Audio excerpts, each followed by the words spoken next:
নমস্কাৰ, সুপ্ৰভাত সকলোৱে। আশা কৰিছোঁ সকলো ভালে আছে। আজি আমাৰ পথাৰলৈ যাওঁ বলক এবাৰ। দেখিছেনে পাপাই খুলি মাৰি আছে ভোট জলকীয়া পুলি ৰুবৰ কাৰণে।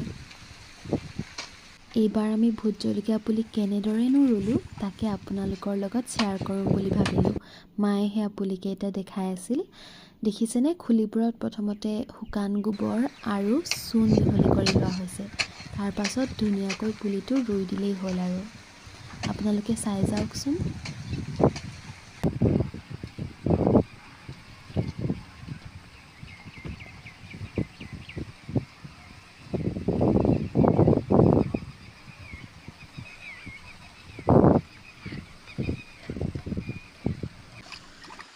ভিডিঅ'টি শেষলৈকে চোৱাৰ বাবে অশেষ ধন্যবাদ জনালোঁ। অন্য এটি ভিডিঅ'লৈ পুনৰ লগ পোৱাৰ প্ৰতিশ্ৰুতিৰে আজিলৈ বিদায়।